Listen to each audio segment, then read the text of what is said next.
Hello and welcome back to An Old Man Watches, where today I'm going to be talking about the 2023 superhero film The Flash.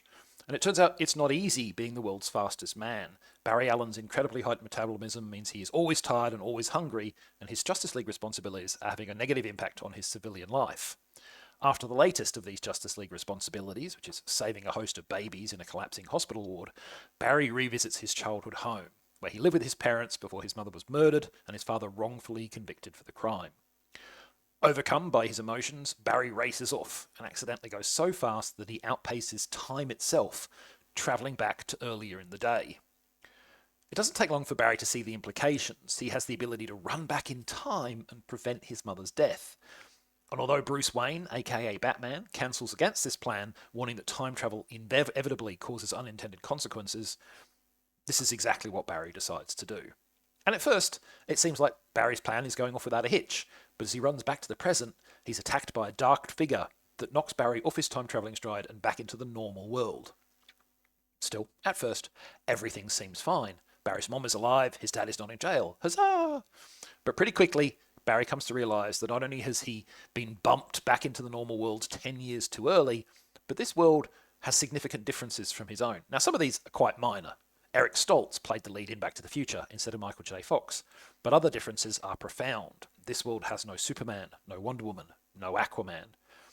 It does, however, have a Batman, a fact that becomes vital when General Zod and his Kryptonian army arrive on Earth.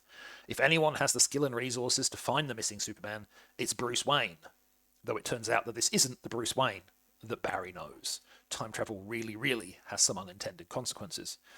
Can time-travelling Barry, his goofy younger self, an unexpectedly old and cranky Batman, find Superman and save the world from devastation by Zod? And even if they do, what does this all mean for Barry's own future? So development on a film based on The Flash actually began more than 30 years ago in the wake of success of Tim Burton's Batman, but nothing came of that. Nor did anything come of attempted revivals of the project in 2004, 2007, 2010, and 2013. Even this iteration of the film would struggle to reach the screen. This Flash film was initially announced in 2016 with a planned 2018 release. Ezra Miller was cast as the lead and made cameo appearances in Batman vs Superman and Suicide Squad before featuring as one of the main players in the Justice League movie, all of which was to prepare the way for this film. And then there was delay after delay, creative differences, scheduling conflicts, a pandemic, so many issues. The Wikipedia history of this film's journey to pre-production is 3.5 pages long. But filming finally took place in 2021. And then, as post-production work began, the film was hit with even more problems. First star Ezra Miller got themselves embroiled in a number of disturbing and problematic incidents, about which I won't go into details here. And then Warner Brothers announced that following this film, the entire DC cinematic universe would be rebooted, with none of the existing cast members to return in the future. In those circumstances, it's perhaps not surprising that the film earned less than half of the hoped-for $700 million box office. So did The Flash deserve better? Well, honestly, probably not. This is a movie with some serious flaws. But let's start by talking about the thing that I like best about this movie. Now, you see, DC films have rightly been criticised of having the supposed heroes focused on fighting villains with little regard for civilian casualties and risk to people around them and actually, preventing death. Whereas in this movie, Barry Allen is all about saving people. The entire opening sequence of the movie juxtaposes Batman chasing bad guys, who admittedly have a deadly bioweapon and do need to be stopped, while the Flash saves staff and patients at a hospital, including an entire maternity ward's worth of babies. Now, this scene does admittedly wedge in some absurdist humour that I don't think always works, which is a recurring theme in the film, in my opinion. But I do like that we're seeing a DC superhero whose first and foremost activity is saving people rather than beating up bad guys. And saving people isn't just an activity for Barry, it's the motivation that underpins all his actions in this film. He goes back in time to save his mom and dad, and later in the story, he tells about his first experience of Zod's attack, how he only managed to save one young boy, and how this time he wants to do better. Similarly, when they go looking for Superman and they find somebody else instead, Barry still rescues that person. Why does he do that? Well, because they needed help. And that's what he does.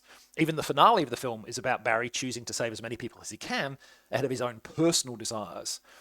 Though I think that this particular choice is undermined by a fundamental flaw in the film's script. which is that it's full of frantic activity that doesn't actually connect together very well. The entire opening set piece, for instance, while a generally fun spectacle, really only has one narrative purpose, which is to establish that Barry knows Bruce Wayne and considers him a friend. We then roll into a scene at Barry's work, which introduces us to all of his colleagues, who we will barely see again, and to his love interest, Iris West, who we will see even less. Seriously, the romantic subplot in this movie is not so much undercooked as fully raw. Once Barry goes back in time, we shift into his quest to assemble a team to thwart General Zod. This involves an extended mission to find and recruit Batman, followed by an even longer mission to find and recruit Superman, though the latter doesn't work out quite as Barry expects, as you can probably work out from the image on your screen.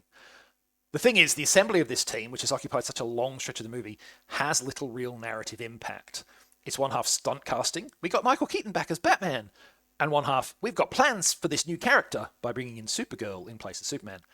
Now, I generally avoid spoilers in these videos. Both of these things are in the film's trailer, so I don't think they count. Neither character, however, meaningfully changes the big battle at the end of the movie. This is all about the choices that Barry makes.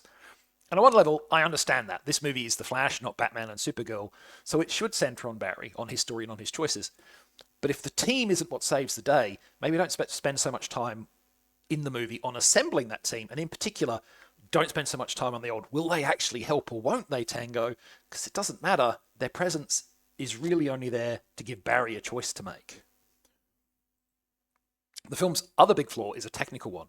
A surprisingly large percentage of the effects in this movie simply don't look very good, which seems baffling. The movie cost over $200 million. How can it have so many awkward effects? But it does. The babies in the open sequence look very rubbery, almost Cabbage Patch Doll-like. Supergirl's first fight scene suffers from a really obvious case of weightless CGI phenomenon, where none of the action feels like it has any real heft. Barry's time-traveling run looks really weird and inhuman. There are a bunch of supposedly human adult faces that look like plastic.